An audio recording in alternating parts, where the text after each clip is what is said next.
कितीही कर्म चांगले असू दे ते रिलीज होत नाहीत.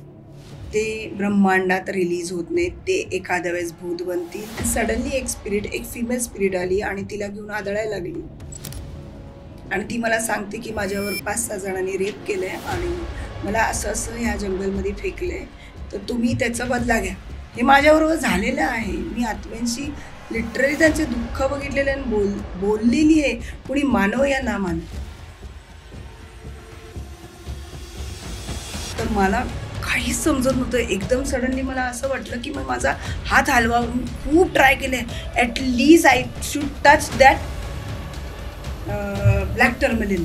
तर मला फील झालं की दिस इज समथिंग पॅरानॉर्मल, काहीतरी झालंय. तर आजचा जो टॉपिक आहे आपला तो थोडा वेगळा टॉपिक आहे. येस, तर त्याच्याबद्दल थोडंसं डिस्कस करूयात आपण. Yes, spirit talks. बरेच लोक येतात माझ्याकडे, जसं आपण लास्ट स्पिरिट टॉक्स म्हणजे आत्म्यांशी बोलणं, बरोबर ना? येस येस, आत्म्यांशी बोलणे. आणि कसे जसं कुणालाही जसं प्रॉब्लेम असतो, तो माझ्याकडे कन्सल्टेशन म्हणून येतो आणि तो एक्सप्रेस करतो आणि आपण ती हिलिंग करतो. पण एखादा स्पिरिट असेल किंवा आत्मा असेल जो रिलीज झालाय बॉडीतून, तर तो त्याचं दुःख कोणाला सांगणार? तर मग जेव्हा ते असे स्पिरिट असतात ते एक चॅनल शोधतात आणि त्या चॅनलद्वारे ते त्यांचं दुःख एक्सप्रेस करतात किंवा त्यांना काय म्हणणं आहे किंवा त्यांचे काय प्रॉब्लेम्स आहेत किंवा त्यांना काय हील करायचं आहे, सॉल्व्ह करायचं आहे ते सांगतात. आणि इट इज रिअली जेन्युइन. या अशी घडतात. आणि माझ्या हिलिंगच्या वेळेस बरेच वेळा अनइन्व्हायटेड स्पिरिट्स येऊन त्यांचे दुखडे सांगितलेले आहेत आणि मला हेल्प मागितलेले आहेत. ओके, पण मग सगळ्यात आधी मला हेच विचारायचं आहे की स्पिरिट असेल, भूत असेल, आत्मा असेल, या सगळ्या गोष्टी असतात का खरं? ऑफकोर्स. आता कसं आहे माहिती आहे का, बरेच क्लायंट्स माझ्याकडे येतात आणि विचारतात की स्पिरिट एनर्जीज हील करू शकता का, किंवा माझ्या घरात XYZ पर्सन डेथ आहे, मला त्यांच्याशी बोलायचं आहे, असं काय झालं की हे पैसे कुठे ठेवले, ते काय झालं, सडन डेथ कुणाची झाली. असे केसेस आहेत माझ्याकडे. सगळ्यात मेन म्हणजे बरेच लोक मला हे पण विचारतात की रिबर्थ झालंय का, 5 वर्ष झाले एक्सपायर्ड होऊन, रिबर्थ झालंय का. तर व्हेरी क्लिअरली मी तुम्हाला आज सांगते की रिबर्थ झालंय का, किंवा भूत झालंय का, किंवा त्या आत्म्याचं स्पिरिट झालंय का, किंवा पितर झालंय का. हे कसं कळतं? तर आपल्या भगवद्गीतामध्ये 8व्या अध्यायात 8वा जो अध्याय आहे त्यात 25वा श्लोक आहे, त्यात क्लिअरली असं मेन्शन आहे की जी व्यक्ती दक्षिणायन या काळात पौर्णिमा ते अमावस जो पिरियड असतो, जेव्हा पौर्णिमा होते आणि अमावसच्या तिथे आपले जर्नी चालू होते, जसं जसं चंद्र कलेनी छोटा स्मॉल होत जातं, त्या दरम्यान जर कुणी एक्सपायर्ड झालंय तर ती व्यक्ती कितीही कर्म चांगले असू दे ते रिलीज होत नाहीत. ते ब्रह्मांडात रिलीज होत नाहीत. ते एखाद्या वेळेस भूत बनतील, एखाद्या वेळेस रिबर्थ घेतील, एखाद्या वेळेस ते पितर बनतील. तर अशा त्यांची जर्नी असते. ते ब्रह्मांडात रिलीज होतच नाहीत. त्यांचं स्पिरिट किंवा त्यांचं पितर किंवा ते भूत होतात किंवा ते रिबर्थ घेतात.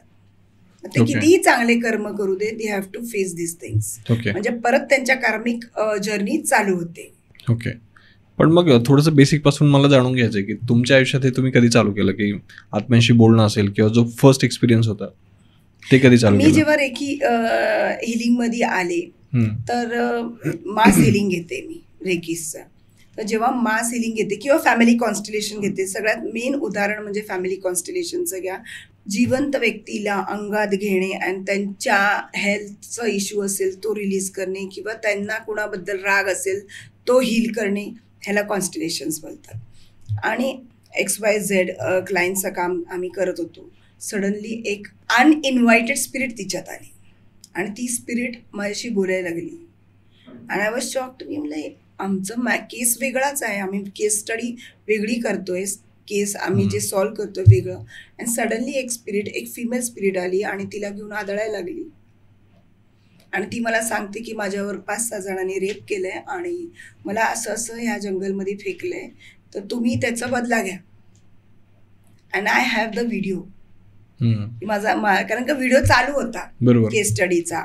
आणि त्या ती स्पष्ट, मग मी म्हणलं की ती गोष्ट करण्यापेक्षा मी तुम्हाला या युनिव्हर्समधून युनिव्हर्सली रिलीज करते, वाईट एनर्जीमध्ये रिलीज करते. शी सेड नो, मला बदला घ्यायचा आहे. And she was desperate.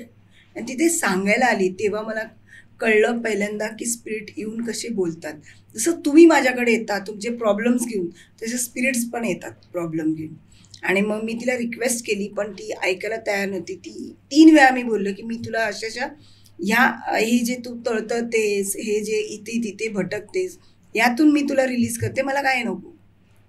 पण ती परमिशन नाही दिली. ती नाहीच, मला तू हे करून दे. मग आय सेट, मग मी तिला रिलीज केलं की त्या माझ्या स्टुडंट्सच्या बॉडीतून रिलीज केलं, युनिव्हर्समध्ये रिलीज नाही केलं, स्टुडंटच्या बॉडीतून काढलं का. म्हणजे तिला आदळायला लागली आणि तिला त्रास व्हायला लागला. ओके. तर दिस स्पिरिट वॉज अनवॉन्टेड स्पिरिट. हे आम्ही बोलवलं नाही, ते डायरेक्ट आले आणि त्यांचं दुखणं सांगायला लागले होते. तर असे डिफरंट बऱ्याच केसेस मी सॉल्व्ह केलेले. ओके. पण मग याची प्रोसेस कशी असते की जर समजा तुम्हाला एखाद्या आत्म्याला बोलवायचं असेल तर ते मूवी सारखं असतं का की काहीतरी हे असतं काय? तसं काही नाही आहे. एक चॅनल क्रिएट करतो आम्ही आणि स्पेसिफिक नेम दिलं ना, ते नेम लिहून त्यांना ते नेमवर उभारायला लावतो आणि ऑटोमॅटिकली ते एंटर होतात. पण ह्याच्यासाठी पण तुमचे चक्र ओपन पाहिजे, युनिव्हर्सल एनर्जीज कनेक्ट करण्यासाठी. ओके. पण मग याचं असं काही निगेटिव्ह इम्पॅक्ट नाही झाला का की एखाद्या नाही, वेळेस आपण रिलीज पण करतो आणि प्रोटेक्ट पण करतो ना समोरच्याला. आता एवढ्या वर्षापासून करतोय, कुणालाच त्रास नाही. आणि असं नाही की मेलेलेच व्यक्ती आपण घेऊ. जर दोघांमध्ये भांडणं आहेत नवरा बायकोमध्ये आणि बायको आली माझ्याकडे की तो माझ्याकडे येतच नाही, डिवोर्स घ्यायचा आहे, डिवोर्स मॅटर्स पण आम्ही कॉन्स्टलेशनमध्ये सॉल्व्ह करू शकतो. की स्टुडंट्सला XYZ पर्सन जो डिवोर्सचं मॅटर चालू आहे, तर बायको जर आपल्याकडे आली तर नवऱ्याला आपण घेतो, एनर्जीज घेतो त्याची, आणि त्याच्या मनातून तिच्याबद्दलचं द्वेष आणि नफरत आणि डिवोर्स घ्यायचे जे थॉट्स किंवा डिवोर्सचे जे क्रेझीनेस आहे तो सगळं डिलीट करून त्याची फ्रिक्वेन्सी 0वर आणतो. असे 2-3 सेशन्स करावं लागतात. आणि जर नवऱ्याची इच्छा नसेल मग? इच्छा कशी नाही होते, already you are husband wife. बघा, परमिशन कोण देते मला? बायको देते, त्याची वाईफ देते. तर परमिशन देणारा व्यक्ती कोण आहे हे खूप महत्वाचं आहे ना. यू हॅड रिलेशन, तुमचं रिलेशन होतं आणि ते रिलेशन नीट करायचंय, बरोबर. आपण चुकीचं तर काही करत नाही. तर अशा तऱ्हेने अशा गोष्टी हील होतात. तर this is a modality of healing constellations. ते कॉन्स्टिलेशन थोडंसं डिटेलमध्ये सांगा ना की काय असतं एक्झॅक्टली? फॅमिली कॉन्स्टिलेशन्स बोलतात. यात कसं जिवंत व्यक्तीला किंवा मेलेल्या व्यक्तीला किंवा काही असं काय, डिपेंड्स ऑन युअर प्रॉब्लेम, ते घेऊन त्यांच्या मनातले द्वेष, नेगेटिव्ह एनर्जीज, कळलं का, एक दोघांमधले भांडणं, असं आपण कॉन्स्टिलेशन हे पण बघू शकतो की माणूस पितर आहे किंवा नाही आहे, की काय करतंय, त्याचं रिबर्थ झालंय का नाही झालंय, हे पण कॉन्स्टिलेशनमध्ये कळतं. ओके. थोडेसे एक्सपिरियन्सेस शेअर करा ना की तुम्ही जे पण काही केले समजा कॉन्स्टिलेशन. एकदा मी मास हिलिंग करत होते. मास हिलिंग करताना एखादी क्लायंट, तिला स्वतःलाच माहित नाही तिच्यामध्ये स्पिरिट आहे. आणि जेव्हा मास हिलिंगच्या वेळेस ती तांडव नाचायला लागली होती, पण ते स्पिरिटला माझ्याशी बोलायचं होतं की त्याचा प्रॉब्लेम काय होतं. आणि त्या प्रॉब्लेमनी त्यांनी तिथं ऑन द स्पॉट मला प्रॉब्लेम डिस्कस केलं. आणि तो स्पिरिट असं, he was not a negative spirit, म्हणजे तो नेगेटिव्ह नाही, पण त्यांनी मी बोललेल्या गोष्टी फॉलो करून तो स्वतःला स्पिरिट व्हाईट एनर्जीजमध्ये रिलीज केला. ओके. म्हणजे मास हिलिंग बाजू राहिली, स्पिरिट हिलिंग झाली. मास हिलिंग म्हणजे काय असतं नेमकं? मास हिलिंग म्हणजे जेव्हा मी काम घेते तर एक साथ सगळ्यांना हील करते, सगळ्यांना घेऊन. That is called mass healing. जास्त लोकांच्या ह्याच्यात एकत्र healing, that is called mass healing. Okay. अशीच अजून एक केस माझ्याकडे आली होती, लेटेस्टच सांगते. कॉन्स्टिलेशन हा भाग नाही आहे, मला का रीडिंगला आल्या होत्या की त्यांचं जे पण प्रॉब्लेम आहे त्याच्यावर. त्या रीडिंगमध्ये आय थिंक सो 15 दिवस झाले या गोष्टीला. त्या रीडिंगमध्ये तिनं सांगितलं की तिच्या लग्नाआधी तिचे मिस्टरचा भाऊ एक्सपायर्ड झालं. आणि लगेच मला फ्लॅश आउट झालं की तो एक्सपायर्ड, म्हणजे it was not a natural death. मला असं दिसलं की त्याला कोण ढकलतंय ट्रेनमध्ये. आणि सडनली मी तिला विचारलं की ट्रेनमध्ये ढकलले का? हो. आणि झालं की तो आला इथं तांडव करायला लागला, माझ्या टेबलवरच्या वस्तू पडल्या. तिला फील झालं, तिला हलवलं त्यांनी. म्हणजे जी 14 वर्ष झाले होते, मला वाटते 14 का 16 वर्ष झाल्या होत्या, तो एक्सपायर झाला. हिनं त्याला कधीच बघितली नाही आणि तो इथे बोलताना आला आणि जायलाच तयार नाही. तेव्हा मी लिटरली अशी कान झाकून अशी बसली, जा तू, मी तुला हील करते. म्हणजे त्याला मला हे सांगायचं होतं की आय एम देअर, तू जे बोलली तेच सत्य आहे, मला ढकललंय. आणि तो इतका ॲग्रेसिव्ह होता ना की तो माझ्या टेबलवरचे माझे कार्ड्स पडले सगळ्या, आणि सगळं रेकॉर्डेड आहे. इन कॅमेरा मी रिडिंग घेते. हे लेटेस्ट 15 दिवसाआधीचं. आणि मग मी पहिला त्याचं हिलिंग घेतली, पहिला त्याला रिलीज केली. आणि जेवढे ऑब्स्टेकल, 2 भाऊ होते, तो मोठा होता आणि हा लहान होता. आणि आज ताग्यात कुणालाच माहित नाही की त्याच्याबरोबर हे झालंय. ढकलणारा त्याचा जवळचाच मित्र होता. असं पण असतंय ना. ऑफकोर्स. ही गोष्ट झाली, मग तिचा भाऊ आला मला विचारायला. तेव्हा तो नाही आला, कारण की मी त्याला प्रॉमिस केलं होतं, तू जा ह्या हिलिंग मध्ये, पहिला मी तुझा हिलिंग घेईन. लिटरली त्याला अक्षरशः ओरडून ओरडून मी म्हणजे चिका मारून सांगितले, तू जा, मी करते, प्रॉमिस. मी तिला रिक्वेस्ट केली, फर्स्ट डू दिस वर्क, मग बाकीचं काम. ओके. म्हणजे हे लिटरली 15 दिवसाआधीची गोष्ट आहे माझ्याबरोबर. म्हणजे जेव्हा तुम्ही येता ना तुमचे दुखणं सांगायला, तसे ते पण, त्यांना पण त्यांच्या गोष्टी, आता किती वर्ष झाले, तो किती भटकत असेल, त्यांची वेदना काय आहेत. मग माझं म्हणणं काय की जेव्हा पितर पिरियड येतो ना, तेव्हाच तुम्ही खरंच मनापासून, कुणी ॲक्सिडेंटल डेथ झालंय, सडन डेथ झालंय, काही झालंय, तुम्ही त्यांचं पितरचे जे पण प्रोसेस आहे खूप मनापासून करा. मी बऱ्याच माझ्या पॉडकास्टमध्ये बोलले की बरेच लोक मला कॉल करतात की मला सुसाईड करायचं आहे, मला सहन होत नाही, माझे रिलेशनशिप इश्यूज आणि हे इश्यूज आणि ते. Suicide is not the solution. कुठल्या प्रॉब्लेमचा सोल्युशन सुसाईड होऊच शकत नाही. अरे तुम्ही इथे बसलात, मला फोन करून सांगताय किंवा मला समोर येऊन तुम्ही तुमचे प्रॉब्लेम्स डिस्कस करताय, बट वेन यू डाय, तो स्पिरिट तेच करणार ना. पण तुमचा प्रॉब्लेम किती पटीने वाढलेला असतो, तुम्हाला चॅनल कुठून भेटणार. हे माझ्याबरोबर झालेलं आहे. मी आत्म्यांशी लिटरली त्यांचे दुःख बघितलेले आणि बोललेली आहे, कुणी मानो या ना मानो. आत्मा आत्मा आहे, तुम्हीच बोलताय ना. आपल्याला, आपण लहानपणापासून आपल्या संस्कृतीचे पंचतत्वनी बनलेल्या बॉडीमध्ये आत्मा असतो. तो आत्मा ब्रह्मांडातून आलेला असतो, प्लस आपली ऊर्जा असते. आत्म्यान ऊर्जा कधी मरते का? नाही. शरीर मरतो, आपण जाळतो काय, शरीर. आत्मा मरते नाही मरत, ऊर्जा मरते नाही मरत. ती ऊर्जा त्या घरात दुसऱ्यावर येते. मग जर तो व्यक्ती मरताना ब्लॅक मॅजिक मध्ये असेल तर दुसऱ्यावरती ब्लॅक मॅजिक एनर्जी येते. जर पॉझिटिव्ह एनर्जी असेल तर दुसऱ्याला पॉझिटिव्हच येणार ना. तुमच्या घरातल्या एखाद्या व्यक्तीला ती ऊर्जा घेरतेच घेरते. ऊर्जा कधीच मरत नाही, आत्मा कधीच मरत नाही. या 2 गोष्टी राहतातच राहतात. बरं, मला इथे एक प्रश्न पडतो, समजा की जर ऑलरेडी एखादा व्यक्ती जिवंत आहे, ओके, त्याच्या शरीरामध्ये दुसऱ्याची आत्मा शिरू शकते का? समजा ऑफकोर्स की ऑलरेडी एक आत्मा आहे, परत दुसरी आत्मा आहे ना. किती एक्झाम्पल्स आहेत. स्प्लिट पर्सनॅलिटी, प्रत्येक अमावस्या पौर्णिमेला तुम्हाला अशी स्प्लिट पर्सनॅलिटीज दिसतात. एक ना एक घरात येतं. 100 मधले ॲटली 80 घरात आहेत.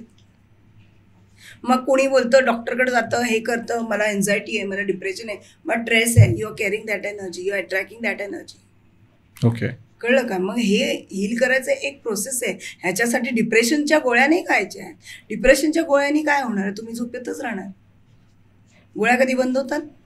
पण when you heal yourself, यात कसं, ही ऊर्जा जर तुम्ही हील करताय, ही ऊर्जा जर तुम्ही शिफ्ट करताय, तुम्ही नॉर्मलच होणार ना. ओके. पण मग तुम्हाला कसं कळतं की समजा एखाद्याच्या शरीरामध्ये दुसरी आत्मा पण शिरलेली किंवा काय? कारण नॉर्मल लोकांना तर कळत नाही, नॉर्मल बिहेवच नाही करत ना. स्पिरिट एनर्जी एक लक्षात घ्या. आपण मेल्यावर, आता जर मी मेले तर मी ममता थोडी राहणार आहे. माझा आत्मा आहे. जर माझा आत्मा चांगला असेल तर पुढे निघून जाईल. माझ्या आत्म्याला भौतिक सुखाचा जर ओढ असेल तो राहणार. समजा एक्झाम्पल घ्या, कुणी मरताना करोडो रुपये ठेवून मेला, अचानक मेला, सडनली मेला आणि घरात करोडो आहेत. समजा एखादा व्यक्ती मेला, एवढा पैसा ठेवून मेला आणि he is crazy for that money, किंवा तो त्याला त्या सुख, माझी वस्तू, माझं हे, आणि इज दॅट सेल्फिश. आणि तिथे त्याच्या डेथ नंतर त्याची जर फॅमिली ते वापरायला लागली तर हा तिथे तांडव करणार, ऑब्स्टॅकल्स क्रिएट करणार, त्रास देणार. मग तो स्वतःच रक्त आहे ना, पण त्याला थोडी कळणार आहे. बरोबर आहे. आत्मा जसं असतो ना, कुणाचा आत्मा, माणूस चांगला असतो, वाईट असतो, मग तो बनतो कसं, तो आत्मा चांगला असेल तर माणूस चांगला, आत्मा वाईट असेल तर माणूस वाईट. जर नेगेटिव्ह आत्मा जर जातो तर तो थोडी पॉझिटिव्ह होणार आहे, तो नेगेटिव्ह गोष्टीच देऊन जाणार ना. किंवा एखाद्याला जर समजा एखाद्या व्यक्तीचा अचानक मृत्यू झालेला असेल आणि त्याच्याशी केस, आता तुम्ही अचानक मृत्यूचं सांग. माझ्याकडे एक केस आला होता, दोघं नवरा बायको, हजबंड वाईफ. आय थिंक ती 35 होती आणि तो 40 वगैरे होतं. लव्ह मॅरेज केले होते आणि कोणीच कनेक्टेड नव्हते घरचे, दोघंच राहायचे आणि खूप लवेबल, खूप हार्मोनाइज रिलेशन होतं. आणि सडनली ही डाईड. ती आली होती, तिला सहन होत नव्हतं आणि ती माझ्याकडे आल्यावर 25 दिवस झाले होते तो मरून. कुठून तिला माझा नंबर मिळाला आणि ती कॉल्ड अँड शी केम आणि इतकं कंटिन्यूस रडत होती, इतकी कंटिन्यूस रडत होती. पण ती येऊन बसल्या बसल्या मला त्याची एनर्जी जाणवत होती. म्हणजे तो तिच्याबरोबरच होता. आय फील द ऊर्जा. जसं तुम्हाला रेकी ऊर्जा फील झाली तशी ती स्पिरिट एनर्जीची ऊर्जा असते, ती फील व्हायला लागली. ती बोलली, मॅडम मला त्यांना प्रश्न विचारायचा. मग मी त्यांना डायरेक्ट प्रश्न विचारला. त्यांनी त्यावेळेस मला सांगितलं की 7 लाख रुपये कुठल्या तर मित्राला देतं, मित्राचं नाव पण सांगितलेलं. आणि मी हिला माहीतच नाही ते पैसे कुठे आहेत. आणि ती पैसे विचारायला नाही आली होती की ते कसे आहेत, कसं काय मेले, कसे आहेत. आणि त्यांना रिलीज करण्यासाठी ती आली होती, because she was feeling the energies. तसल्यात त्यांनी तिला सांगितलं की मला हे दाखवलं की एवढे पैसे, एक व्यक्तीचं नाव दिलं त्यांनी आणि त्या व्यक्तीला ते पैसे त्याच्याकडे आहेत.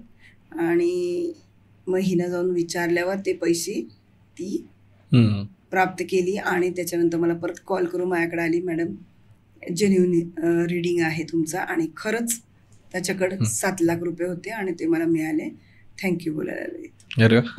आणि मला खूप आनंद झाला की बाबा तो आणि ती आणि त्याचा आत्मा आम्ही रिलीज केलो. म्हणजे व्हाईट लाईटमध्ये प्रोसेस असतो, त्या प्रोसेसप्रमाणे आम्ही गेलो आणि ते रिलीज झालं. सगळ्यात मेन म्हणजे अशा रीतीने आपण त्यांना विचारू शकतो. या डिफरंट मोडॅलिटीज आहेत, त्या पद्धतीने आपण विचारू शकतो. ओके.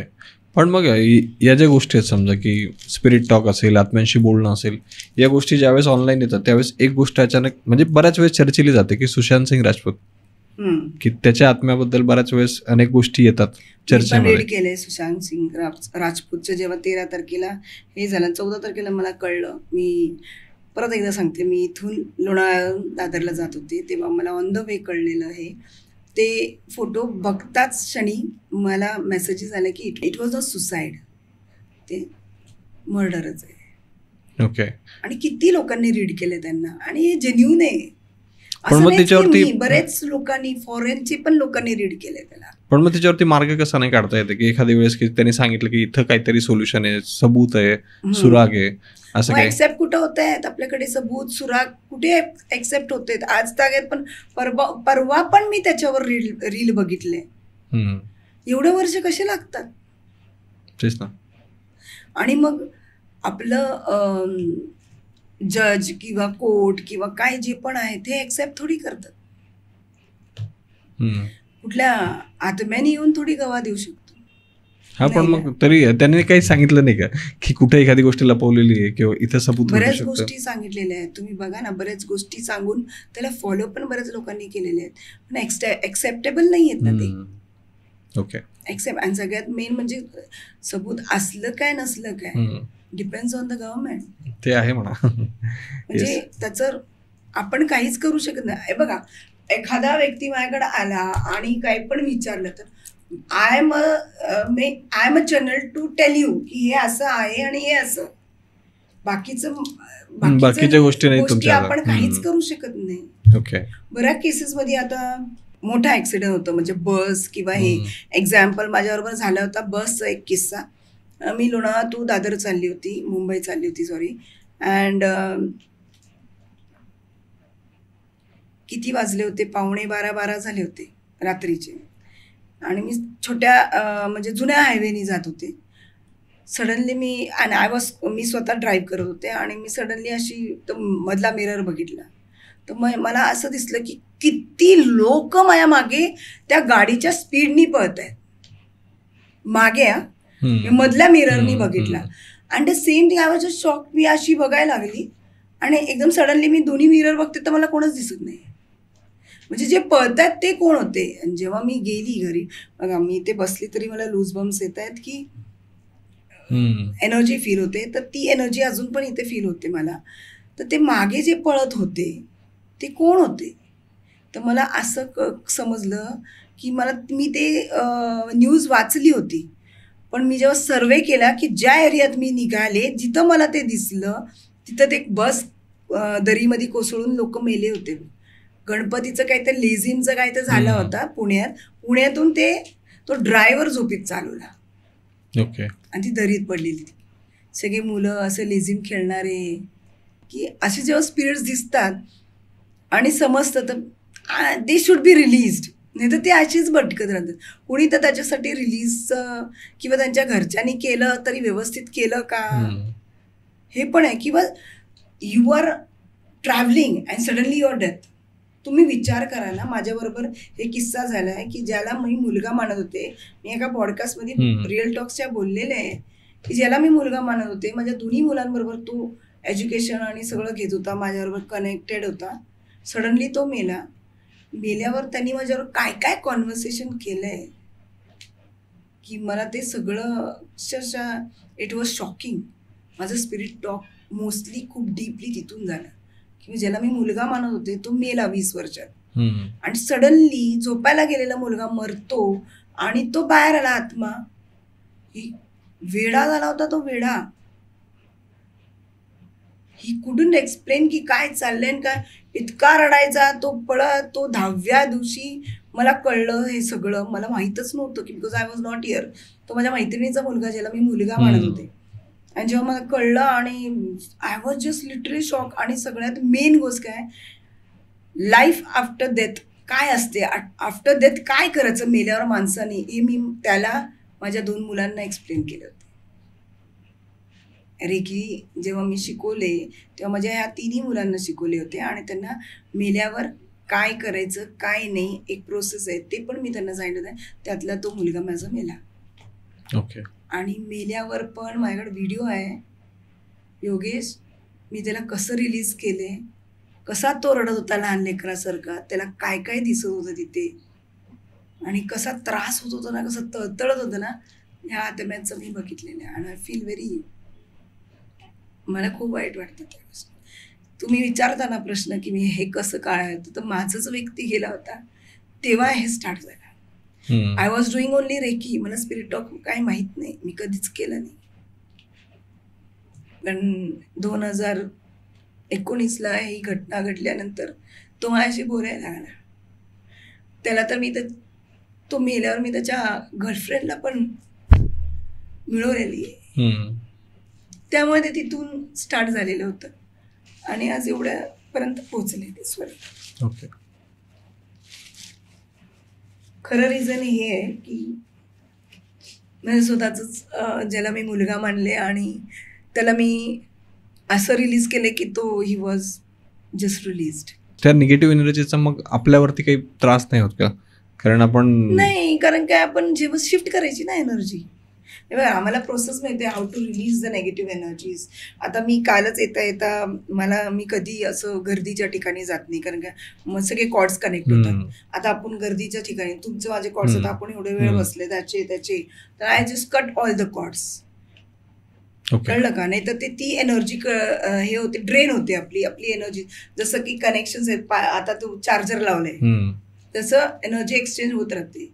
काही लोकांचं म्हणणं असतं की स्पेसिफिक काही लोकांनाच आत्मा वगैरे दिसतात, काही लोकांना दिसत नाही. Because they are connected with universe. त्यांचे सगळे चक्रास ओपन आहेत. ओके. टेस्ला नंबर 369 वाले द्यावेरी. आणि ज्यांना आत्मा दिसतात किंवा ते जे कनेक्टेड आहेत युनिव्हर्स, ऍटलीस्ट त्यांना फील होते एनर्जी की ज्याला फील होते तो कधीही प्रोटेक्शन मध्ये राहायला पाहिजे. बरेच लोक प्रोटेक्शन मध्ये नसतात म्हणून त्यांना निगेटिव्ह एनर्जी अट्रॅक्ट होते. ओके. कळलं का? जे लोक युनिव्हर्सला ओपन असतात त्यांनाच ऊर्जा फील होते ना. मग ती ऊर्जा नेगेटिव्ह असू दे पॉझिटिव्ह असू दे, आणि they should always be in protection. मग तुम्ही तावीज घाला किंवा हनुमान रक्षाचा, मी you can see these are 2 things that I use. And माझ्या प्रत्येक क्लायंटला देते. हे तर खूप हे की सालासर बालाजी आहे त्यांचं तावीज आहे, यू कॅन यूज दॅट. त्याच्यासाठी काय करायचे पैसे. पण मग ते मनुष्यगण वगैरे म्हणतात की मनुष्यगणवाल्याला दिसतंय, समजा याच्या बाबतीत किती खरं आहे? की मनुष्यगणवाल्याला असं आत्मा काय दिसते? ऐकले नाही. जे ओपन आहेत युनिव्हर्सला त्यांनाच दिसतं, असं मनुष्यगणला दिसतं, राक्षसगणला दिसतं, देवगणाला दिसतं, हे काय माहित नाही मला. Okay. I have not listen all this, म्हणजे हे माझ्या कानावर नाही आलेलं आहे. आता थोडंसं सायंटिफिक वेने मी तुम्हाला विचारतो की बऱ्याच वेळेस काय होतं ना की आपण रात्री झोपतो, झोपेत असताना अचानक थोडंसं भूताचं स्वप्न पडतं किंवा अशी एनर्जी फील होते, ज्याला आपण इकडं स्लीप पॅरालिसिस पण म्हणतो म्हणजे काही लोक. तर त्याच्याबद्दल तुमचं काय मत आहे? या मी स्लीप पॅरालिसिसवर येते, पण तुम्ही झोपताना एनर्जी फील होतं. तर मला बरेच क्लायंट्स आहेत माझ्याकडे की म्हणजे स्लीप फिमेल, त्यांना ना झोपल्यावर रेप होतं, स्पिरिट रेप.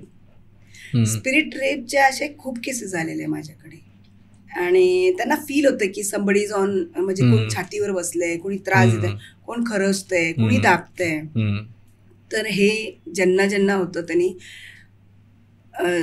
स्वतःला हिलिंग करून घेणं खूप गरजेचं आहे. किंवा अदरवाईज जर तुम्हाला काय होतंय आणि if you expire, if you do something happens to you, म्हणजे तुम्ही जर या दुनियातून जाता तर ती ऊर्जा जाणार नाही, ती तुमच्या घरातल्या एका व्यक्तीवर येणार. So you should heal this. Okay. हे खूप गरजेचं आहे. आणि स्लीप पॅरालिसिस तर माझ्याबरोबर पण झालेलं आहे. एकदा मी लोणावळ्यात होते, मला डेट पण आठवतं, 8 नोव्हेंबर 2020, करोनाचा पिरियड होता. मी लोणावळ्यात होते आणि जेवले वगैरे व्यवस्थित आणि झोपले. झोपल्यावर नॉर्मल, मला वाटतं मी 10 वाजता झोपले. सडनली मला एकदम असं मध्येच जाग आली. आता ही जाग कशी होती मी तुम्हाला सांगते. जाग आल्यावर मी माझ्या लेफ्ट हँड साईडला बघितलं तर एक मुलगा झोपला होता, त्याचं वय 35-32 होतं. बापरे. आणि मी माझा अख्खं घर लॉक होतं, मी एकटीच होते, अख्खं लॉक होतं. आणि जेव्हा मी झोपते ना, माझ्या आजूबाजू ब्लॅक टर्मली सगळे क्रिस्टल्स असतात, माझ्या अंगावर असतात, आजूबाजू असतात, बिकॉज आय अट्रॅक्ट एनर्जीज.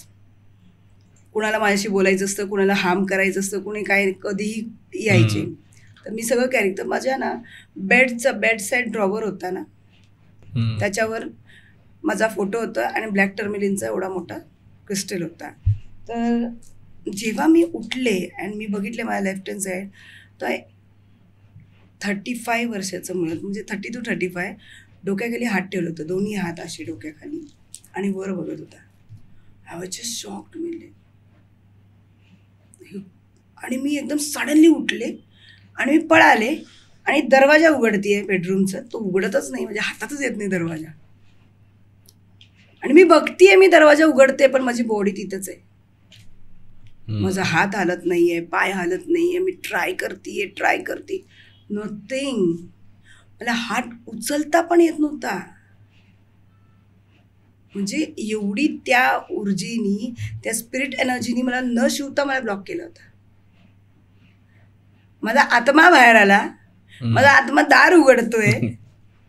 दार उघडल्यावर एकदम मला कळलं की माझे हातातले 3 क्रिस्टल मी ठेवते, बाकीचे ड्रॉवरमध्ये ठेवते आणि माझं ब्रासलेट आणि गळ्यातलं चेन ठेवते. तर मी ते राहिलं म्हणून ड्रॉवर उघडतं, ड्रॉवर खाली. व्हॉट ही डिड, ते ड्रॉवरमध्ये काही नव्हतं, एम्प्टी ड्रॉवर, दरवाजा उघडत नाही आहे. आणि जेव्हा मी ड्रॉवरकडे पळते तर मी बघते मी स्वतः बेडवर झोपली. तर मला काहीच समजत नव्हतं. एकदम सडनली मला असं वाटलं की मग माझा हात हलवावा. मी खूप ट्राय केले, at least I should touch that black tourmaline. तर मला फील झालं की दिस इज समथिंग पॅरानॉर्मल, काहीतरी झालं आहे. आणि तो काहीच करत नाही, तो बघत पण नाही आहे माझ्याकडे, तो वर बघतोय रागात. त्याच्या असं टिळा पण होता. आणि मी इतका फोर्स त्यावेळेस, मी एवढ्या फोर्सफुली रेकी एनर्जीजला हाका मारून माझा हात कसा उचलला मला माहीत नाही. जसा माझा हात नुसतं फक्त मला उचलून असं करायचं, फक्त हात, फक्त 1 सेकंड पण हलवायचं नाही, त्या दगडाला हात लावायचा. माझा हात त्या दगडावर पडला आणि एकदम bright light. I was literally shocked. बघते का आजूबाजू काय नाही. माझं बेडरूम आजपर्यंत एवढा ब्राईट मला कधीच दिसलं नाही व्हाईट लाईटमध्ये. मला इथे बसल्यावर पण लूज एनर्जीज फील होते. नंतर दुसऱ्या दिवशी मी घाबरून उठले, पळाले बाहेर. जाऊन बाहेर वरांड्यात झुल्यावर बसले एकदम ओपनली. अँड त्याच दिवशी संध्याकाळी मला असं कळलं की आमच्या एक्सप्रेसवेला एक ॲक्सिडेंट झाला आणि माझ्या बेडरूममधून एक्सप्रेसवे दिसते. बरोबर. तर मी literally I realise what is this soul travel. तुम्ही सोल ट्रॅव्हल म्हणा, तुम्ही पॅरालाइज म्हणा, की स्लीप पॅरालिसिस म्हणा की काय, पण दॅट इज नॉट, हे काही सायंटिफिक नाही आहे. हे स्पिरिट एनर्जीचंच वर्कआउट असतं. खरं तर या गोष्टी अशा आहेत ना की जेवढे गप्पा मारत बसलो तर ते चालूच राहते. अशा बऱ्याच केसेस आहेत माझ्याकडे की जे आम्ही हिलिंगमध्ये सॉल्व्ह केलेले आहे. पण सगळ्यात पहिली जर्नी चालू होते रेकीतून. When you are in cosmic energy you can heal anything. त्यासाठी आधी रेकी शिकावं लागेल किंवा रेकी शिका. तुम्हाला जर प्रोफेशनली करायचं असेल तर शिका, आणि तर स्वतःसाठी शिका. 2 लेवल शिका, खूप झाले. First level, second level. Heal yourself, your family, सगळ्यांना, आपल्या मुलाबाळांना, आपल्या हेल्थला, आपल्या फॅमिलीसाठी, ते प्रत्येक गोष्टीसाठी लागू पडतं. आणि you can come out of all the obstacles. आपण स्वतःहून हील करू शकतो. येस. आणि ज्यांना कोणाला हेल्प हवी असेल तुमची, they can connect me for spirit talks. जास्त मी गरज असेल तरच करते, नाही तर I am not interested in all this things. जो हेल्प मागतो त्याचंच, पण गरज असेल तर तेवढी ती नीड तशी पाहिजे, नाही तर नाही करत. बाकी you can do reiki and all and help yourself and your family to come out of all obstacles. Yes. आणि जे काही लिंक्स असतील ते आपण डिस्क्रिप्शन आणि कमेंट बॉक्समध्ये देऊन टाकू. येस. तर ममताजी, थँक्यू सो मच पुन्हा एकदा या पॉडकास्टसाठी. And thank you for giving me this platform to explain everything, की रेकी काय आहे किंवा स्पिरिट टॉक्स काय असतात. काही निगेटिव्ह नसतात. मी एवढंच सांगेन, जेव्हा व्हाईट एनर्जीज आहे तेव्हा ब्लॅक एनर्जीज पण आहे. कुठल्या एनर्जीला आपण ॲक्सेप्ट करायचं आणि कुठल्या पाथवर आपण चालायचं आपल्यावर असतं. येस. याच पॉईंटवर आजचा पॉडकास्ट आपण एंड करूया. Okay, thank you.